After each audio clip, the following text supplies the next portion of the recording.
Hi guys, it's me, Trudy Lee. How's everybody doing? I'm a little bit tired myself today, I have to say. I gave Addie Cat a flea treatment last night before she went to sleep, and she was already asleep in my sink. She loves to sleep in the sink in the bathroom.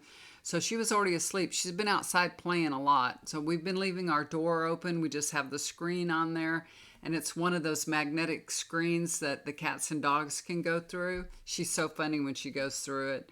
She'll either jump like directly on the screen and fly through because she's so scared, or she'll sneak under it a little bit and push her way. But it's so funny. She's always been really afraid of crossing the threshold going outside. I don't know why. Anyway, so I put a little flea treatment on her because she's scratching a little bit, and I don't want her to, overcome with fleas. And I hate putting that stuff on her. I got a flea collar on her. I had given her a bath a couple weeks back. It was not fun. I don't want to do that again. She didn't like it, and I didn't like it either.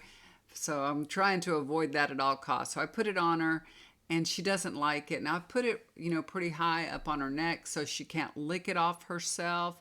But when you part her hair and you put it on, that stuff kind of it can drip around their neck. It can drip down because it's a little bit. Anyway, I'm always thinking, what if a drip drips down by her shoulder or something and she licks it? So, and of course, she is trying to lick it with everything that she's got. She's trying to lick it. And she comes and gets in the bed with me, which, usually she'll come in the bed with me, but it's more towards the, middle of the night, like 4 o'clock in the morning, 5 o'clock in the morning. She gets right in the bed with me, and she's licking herself, and I'm telling her, stop it. And she's, every time I tell her to stop, she stops. And then she gets up on my pillow. So she gets right at my head, right at my pillow, and she's licking herself and everything. And I'm like, I cannot go to sleep. She would not leave. I mean, I got her off my pillow and she went back to my feet. So me and her were up all night long. And like I said, I was a little bit worried about her. I hate giving her that medication. So I kind of want to keep my eye on her in case, I don't know. I don't know what I would do if something happened, but I get nervous. So me and her didn't sleep much. And she's outside playing again today. She just goes on the deck and then in the grass area a little bit around the deck. So she doesn't go far, but there's fleas and bugs out there. Anyway, so I'm a little bit tired today. So I know you guys, what you've been hearing about what is about Iran attacking Israel. That is crazy. Isn't that crazy? Seeing all those drones and missiles being intercepted. I can't believe that Iran actually did that. Now, my husband's got a theory on that, and I'm going to tell you about it. But thank goodness no lives were lost. That, they say 99% of the drones and missiles were intercepted long before they even actually got to Israel. So, there was an injury to a child from shrapnel. So some little girl got injured. God bless her and be with her. And, I pray that she's healed. But this is what I'm getting when I did a meditation and I was asking some questions. And Israel, the way they view themselves, and I'm not saying this in negative, positive, or anything. This is just the view. Okay, this is what I'm getting. Is gold they're the golden king of the Middle East. They're the golden one, the golden boy, the golden king. I don't know, whatever you want to call it. I just see gold. And Israel feels that they cannot let Iran get away with attacking them because they're the golden child. They are Israel. And so I do see that they're planning to hit some targets in Iran. Um, and I don't know what these targets are, but they kind of look like a pyramid shape, kind of like a triangle pyramid shape. And I feel like that is where they're going to hit. But there will be some bloodshed. It may not be planned because this is this is very strategic planning, but I feel like somebody will get killed. So there will be a little bloodshed. It's not, it wasn't meant to happen, but, it's war and things happen. So, and I don't feel like they're going to be like Iran. Iran's like, we're going to send missiles to Israel at this time. I don't think it's going to happen like that. When Israel strikes back, they're not going to announce their plans. They're just going to be very strategic and hit back. So my husband thinks that it's a big conspiracy theory that Netanyahu and Iran's mullahs are in cahoots with each other. And, Iran did tell Israel that, hey, we're going to send some drones and missiles at X, Y, and Z time, and then you shoot them down, okay? So nobody gets hurt, but then we look like we're strong. So everybody thinks that we're very strong. We're strong leaders, and the people of Iran will, know that we're strong leaders, and everybody around us will know we're strong leaders. And they'll know you're a strong leader because you're protecting your nation against our missiles and drones. So it's a win-win for everybody. That's what my husband believes is going on. And there may be a little bit of truth to that, but the only thing is they don't really like each other. They don't really want to be helpful to each other. But of course, nations do use each other strategically. They do. So, there's a little bit of truth to what my husband believes in. There is a little truth to it, but not exactly like that. So, but I do expect Israel to strike back. I really do. So how are you guys doing? How is your day going? I got up this morning and I had to get up early because I had to take my daughter to an eye exam. So even though the cat didn't let me sleep and I was so sleepy when I woke up probably 7:30 and I felt like I'd just gotten to sleep. But I knew I had to drive my daughter to her eye exam. I had to get up and put on some makeup because y'all know I wouldn't leave the house without makeup for no price. So, and on Sunday, me and my daughter had gone to an estate sale. So I was getting up and leaving my husband 2 days in a row. So yesterday, it was Sunday, I left him, we went to an estate sale. So I think we left maybe right before 10 o'clock in the morning, something like that. And kind of almost the same time we left this morning. So, and I notice that the more attention that I give my husband, the better he feels. And the less attention that I give him, he starts going down and feeling really bad. And that's not good, And it's exhausting, but that's how it is. So on Sunday, me and my daughter, we go to this estate sale. Oh my gosh, there was so much junk in this house, you guys. You would not believe. This lady never said no to anything. She collected all kinds of statues, figurines, cookie jars.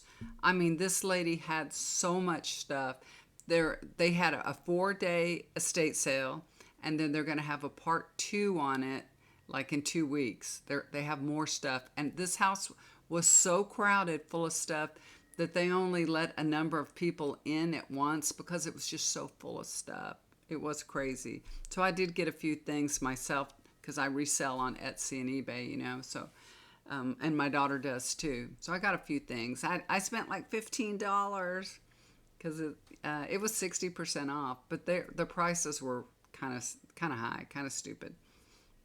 So I guess they anticipate, getting 60% off. So there was a lot of stuff left. They opened up at 9 and we were there. I think we're there like right at around 10 o'clock.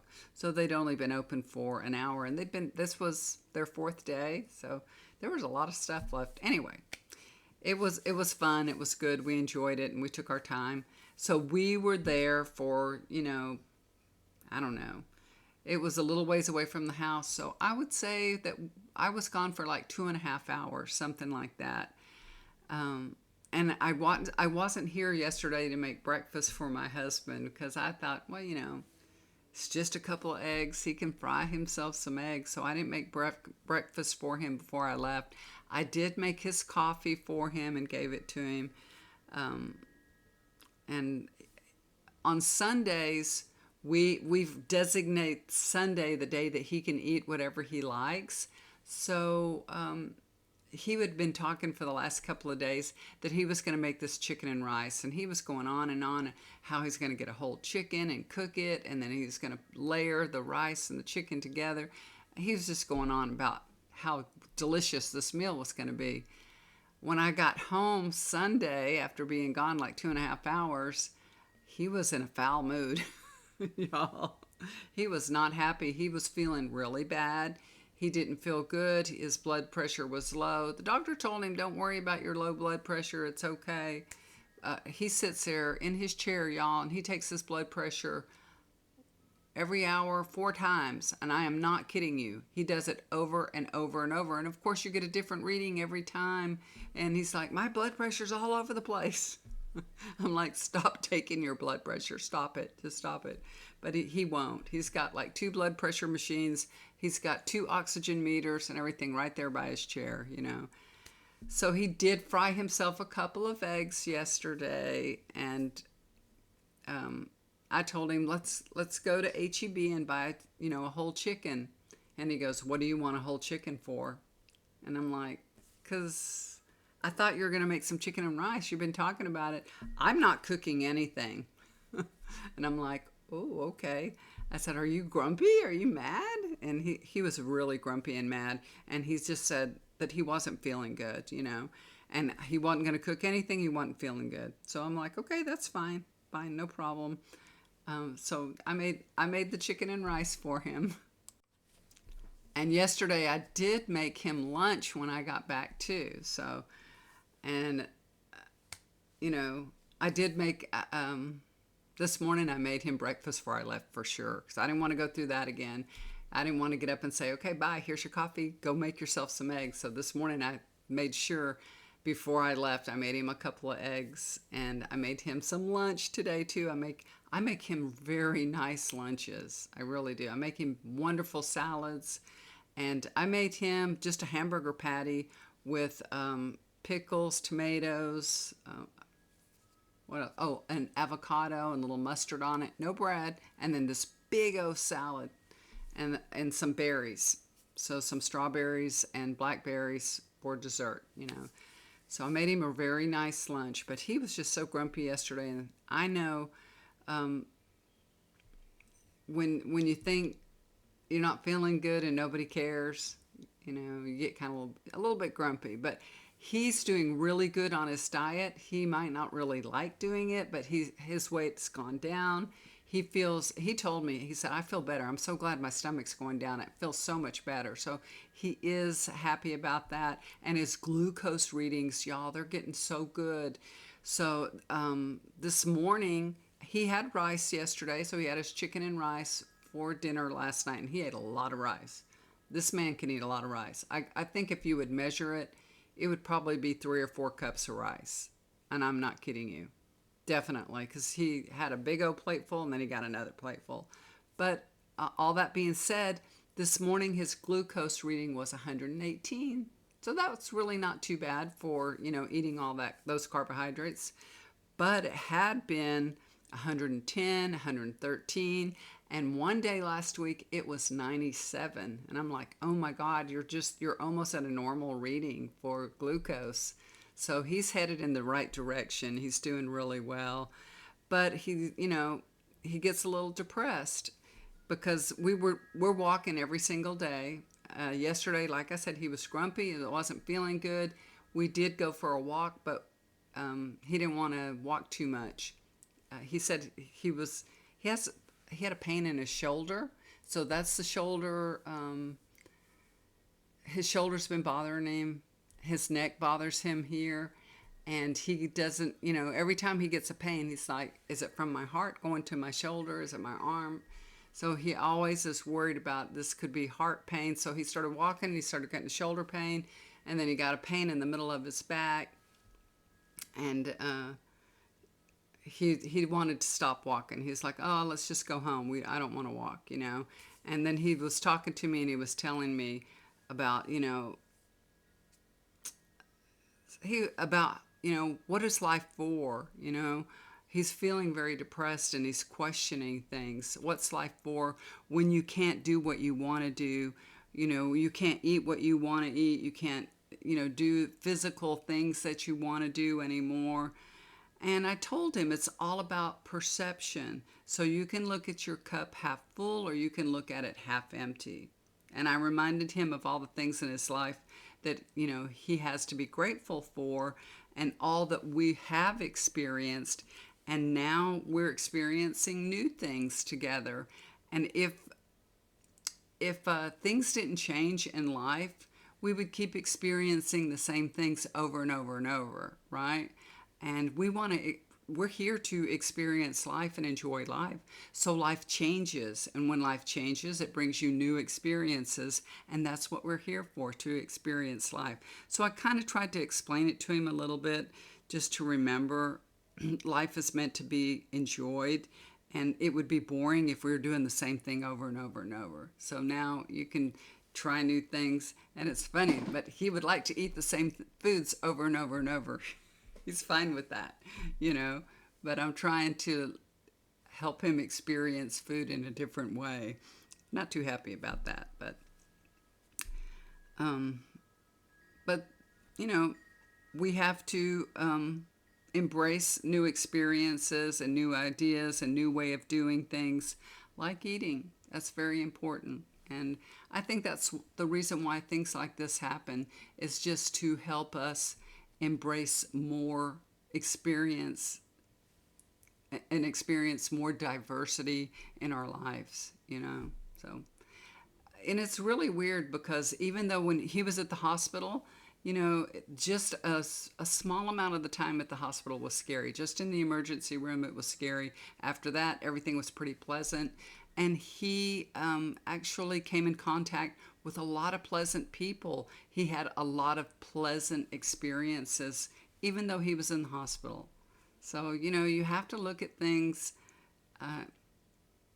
in a different perspective. You can't just say, oh, I had to go to the hospital and this is what happened. Now I got a pacemaker.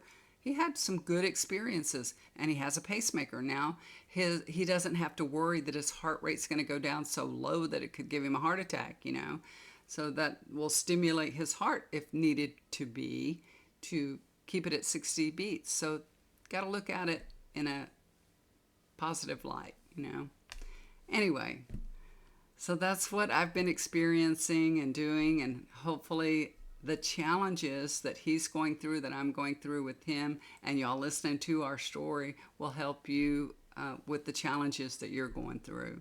So, and if y'all have any recommendations, I do read all your comments and I appreciate them so much. So if you have any recommendations, let me know. And that pain in his back, it did go away after he came in the house and sat down. So we had talked to the doctor about this just a few days ago, that he was having like this pain in his back and his shoulder. And the doctor he said, Johnny, when you have a problem with your heart, when it's your heart, you're going to know it. There's not going to be a doubt about it. So don't worry. Don't worry about all these little pains that you're having. I have this pain. Is it my heart? He said, if you don't know it's your heart, don't worry about it. It's probably not your heart. When it's your heart, you'll know it. So he just told him that, but it lasted a couple of days, and it seems like he's forgotten it now. But I know it's nerve-wracking when you got something like that wrong with you and you're worried about it all the time. I remember my mother was worried about it. She had AFib, and she was constantly stressed out about AFib, and she would talk about it, and I really wouldn't understand what she was going through until now. Now I understand more of what she's going through. And it's kind of weird, but all the things that my mother went through, I really didn't understand them that well. But now that my husband's having a lot of the same things, I understand it a lot better. So it really is helping me when we went to the doctor, told my husband, if you don't want to take blood thinners, we can do a procedure and put a Watchman in. And that's the procedure that they were doing for my mother, that they ruptured her artery and she bled out and had a stroke. And then she ended up dying 2 months later. And my husband looked at him and said, they killed my mother-in-law putting a Watchman in. I don't want a Watchman. So the doctor was like, okay. So, yeah. And my daughter told my husband, she said, Dad, how many different things do they want to put in your heart? Oh my gosh, he has stents. He had a bypass surgery. Now he has a pacemaker, and then they want to put, they said they were going to do ablation, and now they said, maybe, you could have this procedure done. And he's like, so yeah, I told him, you're trying out all the technology, because he, that's the kind of person he is. He believes in technology and medical.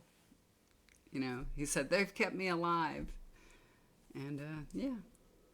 Anyway, that's all I got to talk to y'all about today. I know there's a lot of things going on in the world, and Trump's on trial. His trial's starting, so they're just now looking at the prospective jurors. They're going through that. They're going to take as long as they can. They're going to try to slow this down. Remember, I told you it was going to kind of start and kind of stop, kind of start, kind of stop. So you're going to see that. They're going to try everything they can to slow this trial down. They really are. And I'm so glad, I know you are too, that Trump is being held accountable finally. That we're seeing some traction and seeing him being held accountable. I'm so happy, and I know y'all are too. So we'll follow along, and I'll do a follow-up video on that. All right, guys, love y'all so much. Oh, if you want to get a reading with me, you want a tarot reading, look down below. I'll leave my email there. But you guys know what I truly love doing is healing sessions. I've done a lot of healing sessions. I can offer a healing session with a tarot reading. If you would like to do that together, I can do that.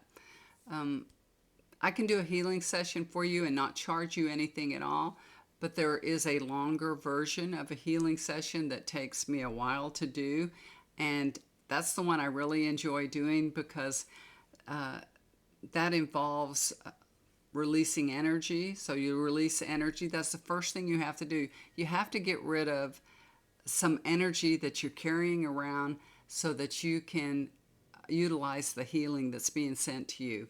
Also, getting your chakras all balanced and lined up before a healing, that is very helpful too. So just an energy cleanse, grounding session, followed with the healings and chakra balancing, and then the healing session at the end. I feel that it works wonders. It works remarkably well. So I've gotten a lot of people that have enjoyed the healing from that. They feel much, much better. I know my husband, he's felt a lot better too. I think he probably had AFib quite a few times, and we did a healing session for him, and his heart went back into rhythm. I